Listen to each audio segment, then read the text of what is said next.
Graças a Deus. A paz do Senhor, meus irmãos. Vamos abrir nossas Bíblias. Livro de Salmo. Salmo de número 46. Verso de número 1, número 2 e verso também de número 3.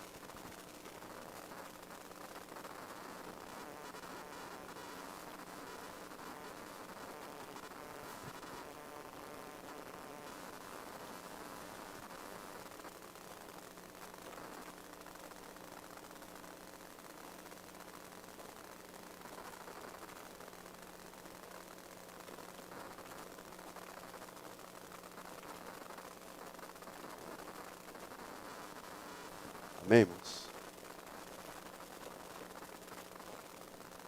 Diz-nos a palavra do Senhor. Deus é nosso refúgio e fortaleza, socorro bem presente na angústia. Pelo que não temeremos, ainda que a terra se mude, e ainda que os montes se transportem para o meio dos mares, ainda que as águas rujem e se perturbem, e ainda que os montes se abalem pela sua braveza. Amém? Irmão, pode tomar os vossos assentos, em nome de Jesus.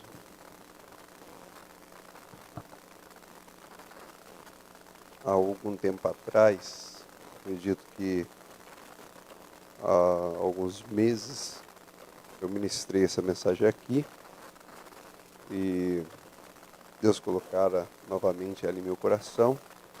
Então eu gostaria de estar novamente compartilhando com os irmãos alguns ensinamentos que Deus ele nos traz através desse salmo. Peço oração para os irmãos, que eu não estou muito bem de saúde. Oxalá se eu tivesse essa voz, e ficasse com ela. Mas infelizmente ela é passageira. Aí volta aquela voz de taquara rachada, que tem antes. Então, os irmãos, orem por mim pela saúde. A Bíblia diz assim: Deus é nosso refúgio e fortaleza. É bem verdade que quando o escritor dos Salmos, eles vão escrever o Salmo, ele escreve segundo uma ocasião que ele está passando, ou até mesmo a ocasião em que a sua nação, a nação em que ele pertence, está passando. E nós sabemos que o escritor desse salmo são os filhos de Corá. Porém, nós não sabemos quando e qual foi a ocasião em que este salmo ele foi escrito. Porém, quando nós olhamos para a estrutura do salmo, nós vamos entender que os filhos de Corá estão escrevendo num tempo em que eles estavam passando por guerra. Qual é a guerra? Nós não sabemos. Os estudiosos dizem e não afirmam que provavelmente é quando Davi ele está enfrentando Golias ali naquela batalha. Porém, quando nós olhamos para o salmo, pela estrutura, nós vemos que é um salmo dedicado à guerra. E quando os filhos de Corá ele encontra um refúgio, uma fortaleza, eles conseguem ver, eles conseguem contemplar algum tipo de fortaleza. É bem verdade que a fortaleza de uma cidade vem através dos seus muros, ou seja, quanto mais alto, quanto mais largo e quanto maior o número de sentinela que está vigiando a cidade, mais seguro é a cidade. Mais seguro é a cidade e mais refúgio aquela cidade ela tem através dos ataques dos seus inimigos. Então, quando os filhos de Corá, eles entendem isso, eles percebem e falam, olha, com Deus é a mesma maneira. O nosso refúgio está em Deus.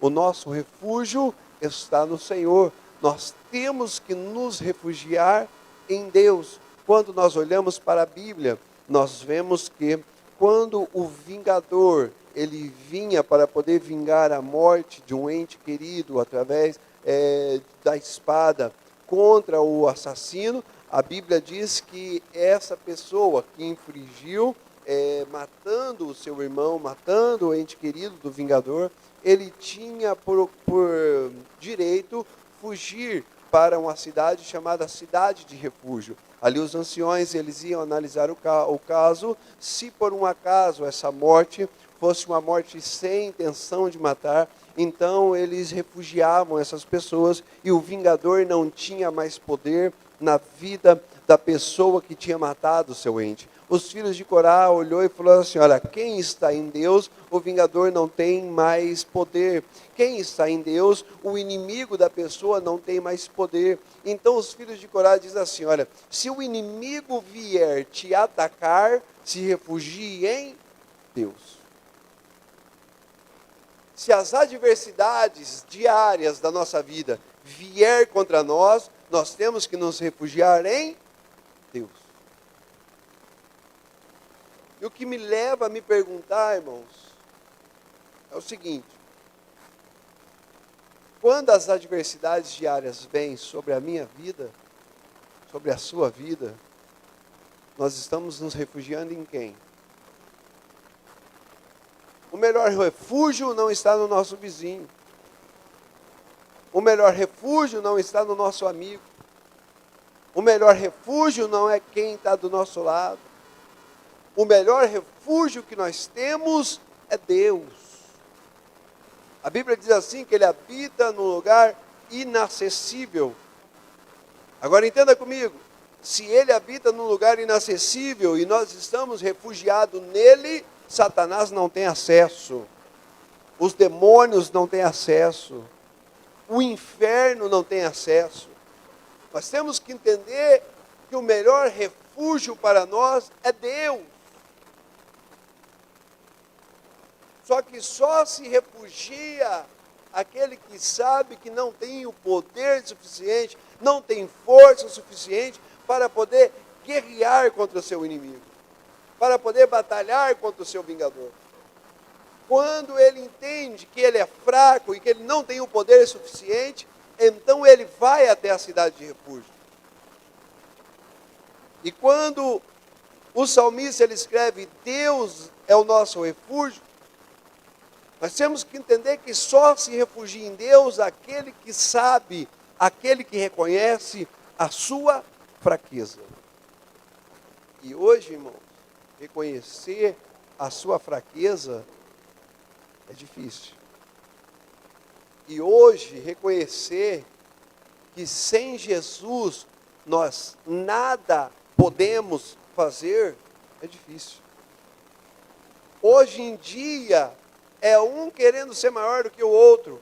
E ao contrário do que Jesus ele disse assim: para nós nos considerarmos inferiores ao próximo, inferiores ao nosso irmão, servos de nossos irmãos. Nós temos que servir os nossos irmãos. Mas hoje o negócio está ao contrário. Hoje queremos ser servidos. Hoje não queremos reconhecer a nossa fraqueza, porque o que está sendo pregado por aí é o quê? Você é águia, você nasceu para estar em cima, você nasceu para voar, você nasceu para poder ser líder, você nasceu para ser leão, você nasceu para ser para frente. E isso, irmãos, está tirando de nós, sabe o quê? A humildade, que é aquilo que Deus zela pelos seus servos.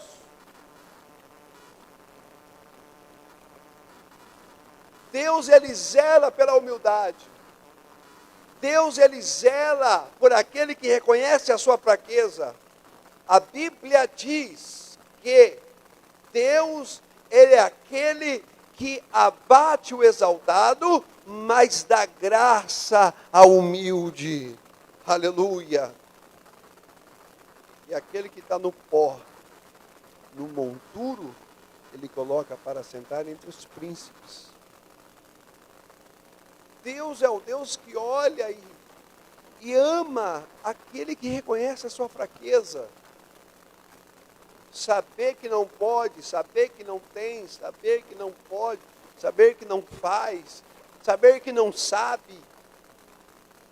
Hoje, para poder evangelizar, é interessante que para você evangelizar hoje, você evangeliza mais ouvindo do que pregando. É porque hoje todo mundo tem acesso a todo tipo de informações e todo mundo conhece a Bíblia. Não perde uma novela da Record. Todo mundo sabe da Bíblia. Aí você vai evangelizar e se ouve cada absurdos, mas a forma de você evangelizar é você dar ouvido, porque hoje o que a pessoa quer é falar, demonstrar conhecimento, tal. Aí você usa por estratégia aquilo que a pessoa fala e começa a evangelizar segundo aquilo que ela está falando. Não é o que Filipe fez? O que lês para os dois discípulos indo para o caminho de Emaús? Leia o profeta Isaías. O que você entende? Como poderemos entender se não há quem pregue? Ele usou a ocasião daquilo que eles estavam lendo e pregou em cima. Hoje não. Hoje todo mundo quer saber de tudo e ninguém pode aconselhá-lo. Aí Deus diz assim, olha, nós precisamos reconhecer a nossa fraqueza. Vocês precisam reconhecer a sua fraqueza. Jesus, ele diz, sem mim nada podereis fazer. E quando nós reconhecemos a nossa fraqueza, então nós nos refugiamos em Deus. E quando nós nos refugiamos em Deus, então Deus nos fortalece. Aí aquele que é fraco, quando está em Deus, é fortalecido. Aí o apóstolo Paulo diz assim, ó, quando eu penso que eu estou fraco, então eu sou forte. Por quê? Porque a minha força vem de Deus. Posso todas as coisas, aquele que me fortalece. A nossa força não vem de nós mesmos. Nós não somos fortes. Nós somos fortalecidos. E quem nos fortalece, irmãos, não é o homem. Quem nos fortalece não é a pessoa, muito bem, aquisitivamente falando. A pessoa que nos fortalece não é o maioral da sociedade. A pessoa que nos fortalece tem um nome, o nome dele é Jesus de Nazaré. Aleluia. Ele é quem nos fortalece. Ele é quem nos dá força. E a Bíblia diz que quando nós nos refugiamos em Deus, então Ele nos fortalece. E quando Ele nos fortalece, a Bíblia diz assim, que Ele também nos socorre.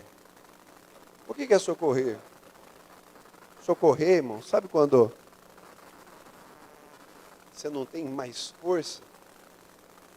Quando você não pode fazer, quando você não consegue fazer, quando a sua força se limita até aqui e o problema vai um pouquinho mais adiante, então você precisa de socorro. Você precisa de socorro quando você não tem mais condições e você precisa de gente com condição para poder continuar. A Bíblia diz, Deus, Ele é essa pessoa que vai nos fortalecer, que vai nos socorrer, e o momento é bem presente. O momento é bem presente. Então Deus, ele não tarda. Então quer dizer que Deus, ele não chega adiantado. Deus, ele não chega atrasado. Deus, ele não olha no relógio, deixa eu ver, vou segurar mais um pouquinho aqui, que dá para ele aguentar. Não. Pensaram isso Marta e Maria. Marta e Maria falou assim, olha, Jesus, o Senhor atrasou. E pelos meus cálculos, o Senhor está atrasado um dia. E se o Senhor tivesse aqui antes, o meu irmão não teria morrido. Ambas falaram isso para Jesus. Em outras palavras, ela estava dizendo assim, olha, o Senhor atrasou demais. O Senhor ficou enrolando demais. O Senhor não teve tempo para poder vir me socorrer. O Senhor ficou cuidando dos imprevistos que aconteceu. Segundo meu patrão, Marco, ele diz que não existe imprevisto. Irmãos, para Jesus não tem previsto. Não tem algo que o segure a ponto dele não vir te socorrer. Não existe algo que Jesus ficou ocupado o suficiente para falar assim, olha, segura aí rapidinho, já que eu venho, já que eu chego, já que eu estou aí, e de repente você morre e nada aconteceu. Assim pensaram os amigos de Jairo. Jairo, a sua filha morreu. Não precisa mais incomodar o mestre.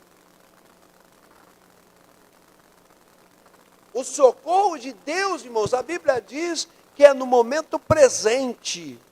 Sabe o que é isso? Socorro bem presente. Presente é o tempo de Deus. O tempo de Deus é presente, ele não passa. Deus, ele é um ser atemporal. Ele está hoje. Ele é hoje. Para Deus não existe ontem, não existe amanhã. Não existe futuro, não existe passado. Deus, ele é hoje. E quando ele vai nos socorrer, é no hoje de Deus. Aí o nosso tempo, que é o tempo cronos, tempo cronológico, cronologia, é o tempo que corre, é o tempo do cronômetro, do relógio, que nunca espera a gente terminar de pregar. Esse tempo tem que correr até chegar no tempo de Deus. E quando o nosso tempo chegar no tempo de Deus, então o socorro chega junto. É tudo no tempo dele. Eclesiastes diz que há um tempo determinado para todas as coisas debaixo do céu. Sabe quem que determina? Quem que determina não é o ministério. Quem que determina não é o pastor presidente. Quem que determina é Deus. O socorro é bem presente. Por quê? Porque ele sabe o tempo. Ele sabe o tempo que você precisa.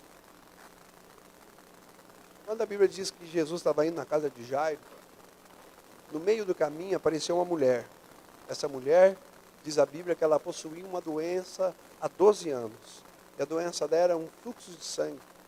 E a Bíblia diz que Jairo chega primeiro, Jesus, ele é surpreendido por Jairo, toma caminho da casa de Jairo, e no meio do caminho aparece essa mulher.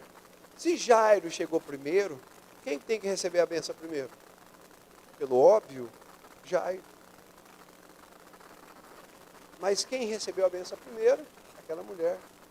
Agora entenda aqui, irmãos. Quem me acompanha, diga amém. Entenda aqui que 12 anos tinha a filha de Jairo. E 12 anos tinha de enfermidade aquela mulher. O que a filha de Jairo tinha de idade, aquela mulher tinha de enfermidade. Quem chegou primeiro era Jairo, mas a urgência maior é daquela mulher. Deus conhece a tua urgência, irmão. Deus, ele sabe o momento certo de chegar com socorro. Aleluia. Deus, ele sabe o momento certo para poder chegar com socorro na sua vida. E a Bíblia diz que o socorro de Deus é bem presente. Aí nós entendemos então que Deus, ele é o quê? Deus, ele é o nosso refúgio. Devemos nos refugiar nele, porque ele habita num lugar inacessível, então o inimigo não terá acesso a nós. Deus, ele é a nossa fortaleza. Por quê? Porque nós somos fracos e precisamos ser fortalecidos por ele. Quando nos refugiamos nele, ele nos fortalece. E Deus, ele é o nosso socorro. Por quê? Porque ele peleja por nós no momento em que nossas forças acabam. Então entendemos o que é Deus. Deus, ele é o quê? Deus, ele é isso. Se Deus, ele é isso, irmãos, quem é que não quer o Senhor? Quem é que não quer um Deus desse? Quem é que não quer servir a esse Deus? E quando Deus, ele toma essa posição na nossa vida, a Bíblia diz o quê? A Bíblia diz que por ele fazer isso, nós devemos temer. Não precisamos ter medo de nada. Ela cita algumas coisas assim, ó. Você não precisa ter medo, mesmo que a terra se mude. Você não precisa ter medo, mesmo que os montes se transportem para o meio dos mares. Você não precisa ter medo, mesmo que as águas rujam. Você não precisa ter medo, mesmo que as águas se perturbem. Você não precisa ter medo, mesmo que os montes se abalem pela sua braveza. Você não precisa ter medo. Você não precisa temer nada, mesmo que a terra tome essa posição, mesmo que o mundo venha contra ti, você não precisa temer. Por quê? Porque o teu Deus é o teu refúgio. Porque o teu Deus é a tua fortaleza. Porque o teu Deus, Ele é o teu socorro. Então o salmista, ele diz, olha, Deus é isso. Aí eu imagino alguém perguntando para o salmista assim, mas então onde ele está para que eu o busque? Aí vem a segunda estrofe. Esse salmo é dividido em 3 estrofes. Verso 1, 2 e 3 é a primeira. Verso 4, 5, 6 e 7 é a segunda. Verso 8, 9, 10 e 11 é a terceira e finaliza o salmo. A segunda estrofe, o salmista começa a demonstrar onde Deus ele está. Aí ele começa a dizer assim, olha, há um rio cujas correntes alegra a cidade de Deus, o santuário das moradas do Altíssimo. Aí nós olhamos para o livro de Apocalipse e vemos que Jesus fala para João assim, olha, João, todas as águas que vistes simbolizam os povos, as nações, as etnias. Então nós sabemos que o rio, formado por águas, vem simbolizando os povos, ou seja, simboliza o mundo. Mas a Bíblia diz que o que alegra a cidade de Deus não é o rio. Perceba o verso de número 4. A Bíblia diz assim, há um rio cujas correntes alegra a cidade de Deus. O que alegra a cidade de Deus não é o rio. O que alegra a cidade de Deus é a corrente. Corrente é o movimentar do rio. Se você arrancar, extrair, exaurir, se você tirar a corrente do rio, o rio ele vai parar de correr e vai deixar de ser rio. O rio só é rio por causa da corrente. Então a corrente está no rio, mas não é pertencente do rio. Aí eu lembro, sabe de quem? De Jesus, quando Jesus ele disse assim, olha, vocês estão aqui nesse mundo, mas vocês não pertencem a esse mundo. Aí sabe o que eu vejo? Eu vejo o arrebatamento da igreja. Depois que a igreja ser tirada dessa terra, irmãos, a Bíblia diz que a promessa de Deus para essa terra é acabar tudo com fogo. Então essa terra só é terra por causa da igreja. Hora que a igreja ser tirada daqui, esse mundo vai deixar de ser mundo. Deus vai acabar com tudo. O pessoal hoje ataca a igreja, né? Na verdade, eles têm que dar graças a Deus da igreja estar aqui. Pós-arrebatamento, nós pentecostais acreditamos na grande tribulação. E quem conhece a grande tribulação, sabe o que Deus vai fazer com essa terra. Então a Bíblia diz assim, olha, há um rio cujas correntes, ou seja, é algo que está no rio, mas não faz parte do rio. E isso alegra a cidade de Deus. Alegra a cidade. Irmãos, no mundo que nós vivemos hoje, nós estamos agradando a Deus? Nós estamos nos esforçando para agradar ao Senhor? Porque a gente se esforça para agradar tanta gente, né, irmão? O namorado se esforça para agradar a namorada. O amigo se esforça para agradar o amigo. O noivo se esforça para agradar a noiva. O marido se esforça para agradar a esposa. Os pais se esforçam para agradar os filhos. Os avós se esforçam para agradar os netos. Sim ou não? Eu vejo meu sogro, meu Deus do céu. É um querendo agradar o outro no máximo. Mas peraí, irmão, e Deus? Onde fica nessa história? Funcionário se esforça para agradar o chefe se esforça para poder agradar o patrão, não é? E Deus, irmãos, onde está nessa história? Será que nós estamos nos esforçando para agradar o Senhor? E como nós podemos agradar ao Senhor? Cumprindo sua palavra. Jesus ele disse assim, olha, não sois vós que me escolhestes, mas eu escolhi a vós, e eu vos escolhi, sabe para quê? Para vocês irem e produzir bons frutos. Como que a gente agrada a Deus, irmãos? Com frutos. O que é isso? Obras. Cuja a corrente alegra a cidade de Deus. O santuário da morada do Altíssimo. Aí o verso de número 5 diz assim, ó. Sabe onde Deus ele está? Deus ele está entre esse povo aí. Deus está no meio dela. É interessante que Deus gosta de ficar no meio. O tabernáculo, quando foi criado, quando o povo sai da terra do Egito para alcançar Canaã, no deserto, a peregrinação era o seguinte: o tabernáculo era montado e em volta as cabanas do povo de Israel, simbolizando que Deus estava no meio. Quando Jesus estava lá na sinagoga, e o homem da mão mirrada entrou para poder assistir o culto, chegou o momento da palavra em que Jesus ele olha para aquele homem e fala assim: olha, homem, levanta e venha aqui para o meio. Deus ele gosta de estar no meio. E quando João ele tem uma visão sobre o candelabro, ele olha e vê o símbolo das 7 igrejas e o símbolo de Cristo. E Cristo estava no meio da igreja. Aí o salmista ele diz assim: olha, Deus está no meio dela. Aí Jesus ele disse assim: olha, eu vou estar convosco todos os dias, até a consumação dos séculos. E outra feita, Jesus ele diz novamente: onde estiver 2, 3 reunidos, falando em meu nome, ali eu estarei. Onde Deus está, irmãos? Deus está aqui.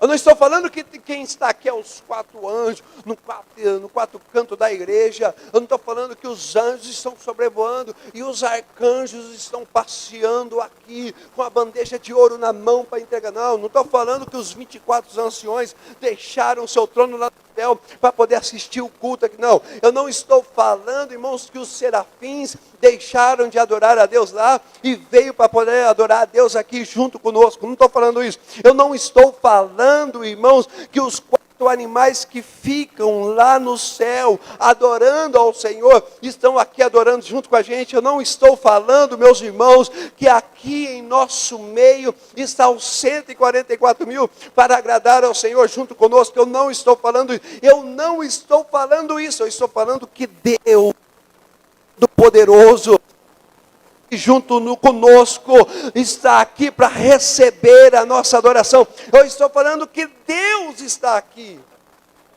Aonde está o Senhor? Deus está no meio dela.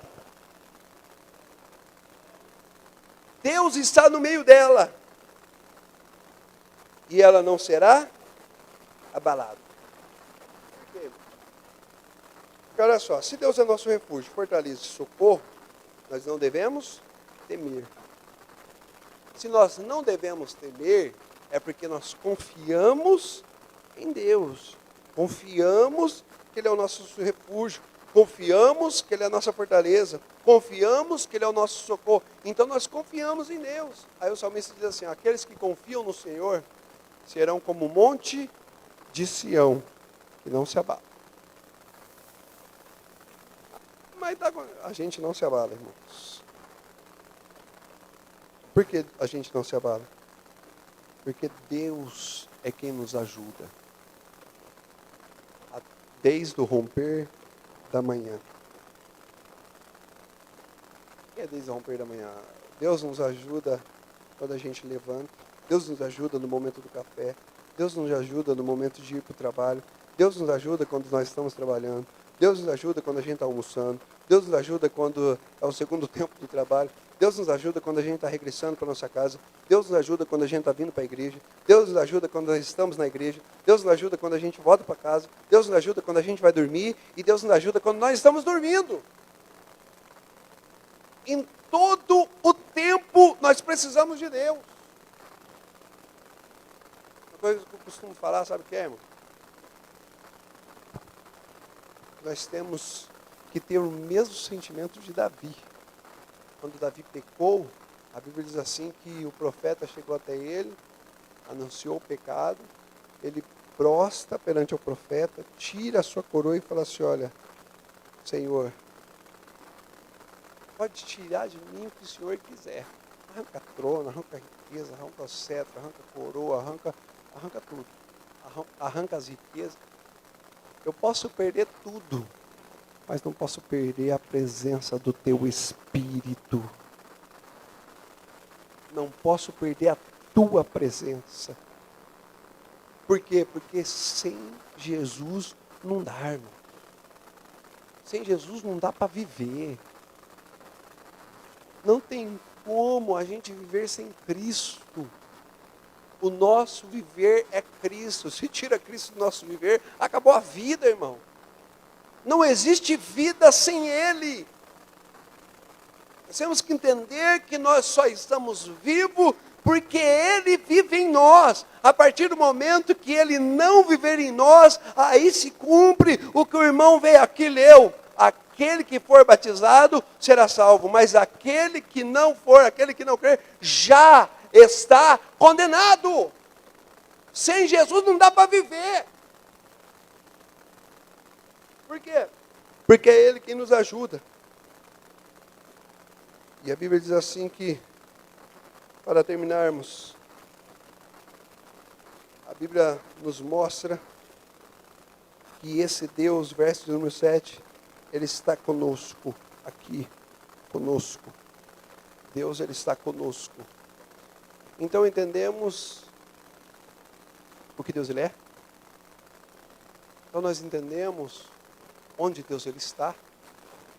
Agora temos que entender o que Deus Ele faz. O que Deus Ele pode fazer.